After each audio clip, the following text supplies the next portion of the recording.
আমি আবারও একটি নতুন রেসিপি নিয়ে চলে এসেছি। আজকে আমি করে দেখাবো একদম ভিন্ন স্বাদে নতুনত্ব বাঁধাকপির রেসিপি। চলুন শুরু করে দিই আজকের ভিডিও। নমস্কার, আমি ঐন্দ্রিলা আর আপনারা দেখছেন কুকিং উইথ ঐন্দ্রিলা।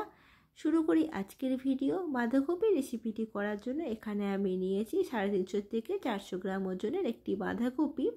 বাঁধাকপিটা ভালো করে ধুয়ে নিয়ে পরিষ্কার করে নিয়েছি। আপনারা বাঁধাকপি কেটে নেওয়ার পরও ধুয়ে পরিষ্কার করে নিতে পারেন। সেক্ষেত্রে কিন্তু জলটা ভালো করে ঝরিয়ে নিতে হবে। বাঁধাকপি থেকে এমনিতেই খুব জল বের হয়, ভালো করে জল ঝরিয়ে না নিলে অতিরিক্ত জল বেরোলে কিন্তু বাঁধাকপির স্বাদটা কিন্তু ভালো লাগবে না। মাঝ বরাবর এইভাবে কেটে নেব। আমার বাঁধাকপির একদম কচি ছিল। যদি একটু বড় বাঁধাকপি হয় সেক্ষেত্রে কিন্তু আপনারা একটা প্রেসারে সিটিও দিতে পারেন, সেক্ষেত্রেও ভালো লাগবে। মাঝামাঝি যে সিটটা আছে সেটাকে প্রথমেই কেটে নেব, তাহলে কিন্তু বাঁধাকপিটা কুচি করতে বেশ সুবিধা হয়। এভাবে কেটে বাদ দিয়ে দিলাম। আবারও একটু ছোটো টুকরো করে নেব যাতে কাটতে সুবিধা হয়। খুব মিহি করব না, আবার খুব মোটাও করব না, মাঝামাঝি রাখবো। খুব যদি সরু করে কাটা হয় তাহলে বাঁধাকপি রান্না করার পর সেটা গলে যাবে, আবার খুব যদি মোটা করে কাটা হয় তাড়াতাড়ি সেদ্ধ হতে চাইবে না। ঠিক এইভাবেই কেটে নেব, আমি যেভাবে কেটে নিচ্ছি।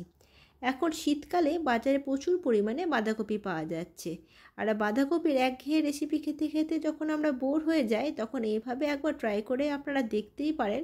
আশা করছি আপনাদের ভালো লাগবে। সমস্ত বাঁধাকপি কিন্তু এভাবেই আমি কেটে নেব। দেখুন, খুব মিহিও নয় আবার খুব মোটাও নয়, ঠিক এইভাবে কিন্তু কেটে নেবেন। এবার নিয়েছি আলু। বাজারে এখন নতুন আলু উঠে গেছে, সেই নতুন আলুই ব্যবহার করছি। ছোট ছোট নতুন আলু ব্যবহার করছি। নতুন আলু দিয়ে বাঁধাকপির তরকারি স্বাদটা কিন্তু বেশি ভালো লাগে। আলুগুলো সাইজ অনুযায়ী ছোট করে কেটে নেব। এখানে আমি খোসাটা না ছাড়িয়ে ব্যবহার করছি, ভালো করে ধুয়ে নিয়েছি। আপনারা দরকার হলে খোসাটাও ছুলে নিতে পারেন। সমস্ত আলুটা ভালো করে কেটে নেওয়া হয়ে গেছে। এছাড়া আমার লাগছে একটা বড় সাইজের পেঁয়াজ আর একটা বড় সাইজের টমেটো, দুটোই ভালো করে কুচিয়ে নিয়েছি।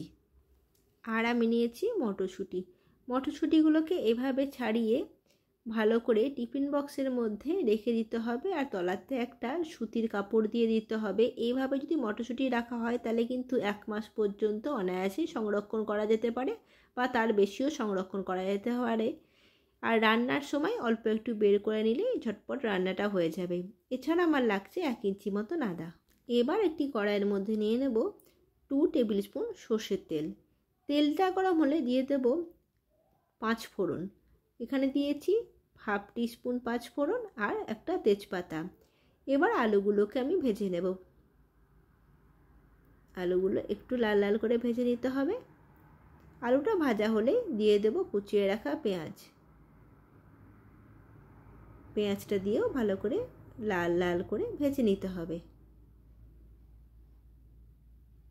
পেঁয়াজটা আমার ভালো মতন ভাজা হয়ে গেছে। এই অবস্থায় দিয়ে দেব শুকনো লঙ্কা গুঁড়ো আর দিয়ে দেব হলুদ গুঁড়ো। এই তেলের ওপর যদি লঙ্কা গুঁড়ো আর হলুদ গুঁড়ো দেওয়া হয় তাহলে তরকারির বা ঝোল যেটাই রান্না করুন না কেন তার রঙটা খুবই ভালো আসে আর কম পরিমাণেও হয়ে যায়। এবার দিয়ে দিলাম কুচিয়ে রাখা টমেটো। টমেটোটা খুব ভালো করে গলে গেলে দিয়ে দেব স্বাদ অনুসারে লবণ আর সামান্য পরিমাণে চিনি। চিনির ব্যবহারটা অবশ্যই করবেন, তাহলে কিন্তু স্বাদটা বেশি ভালো হয়। ভালো করে কষিয়ে নিতে হবে। এবার দিয়ে দেব বেটে রাখা আদাটা। গ্যাসের ফ্লেমটা একদম লোতে রেখে এই মশলাটা কষিয়ে নিতে হবে। বাঁধাকপি দিয়ে দেওয়ার পর মশলা কষার কিন্তু সেভাবে আর সুযোগ হবে না। দিয়ে দেব 1 টিস্পুন জিরে ধনে গুঁড়ো। আবারও খুব ভালো করে কষিয়ে নিতে হবে। দিয়ে দেব মটরশুঁটিটা, এটা দিয়েও ভালো করে কষিয়ে নেব। মশলা থেকে ভালো মতন তেল বেরিয়ে এলে দিয়ে দেব বাঁধাকপি। বাঁধাকপি অল্প করে দেব আর মশলার সাথে খুব ভালো করে মিশিয়ে নেব। সমস্ত বাঁধাকপি যদি একসাথে দিয়ে দিই তাহলে কি হবে, বাঁধাকপিটা ভালো করে কষানো হবে না, উল্টে বাঁধাকপি থেকে প্রচুর পরিমাণে জল বেরিয়ে স্বাদটাই নষ্ট হয়ে যাবে। দেখুন আমি অল্প করে দিচ্ছি আর খুব ভালো করে কিন্তু কষিয়ে নিচ্ছি। গ্যাসের ফ্লেমটা হাই টু মিডিয়ামে রেখে করবেন। গ্যাসের ফ্লেমটা যদি লোতে রাখেন তাহলে সেক্ষেত্রে বাঁধাকপি থেকে জল বেরিয়ে যেতে পারে। মশলার সাথে বাঁধাকপিটা খুব ভালো করে মিশিয়ে নিতে হবে।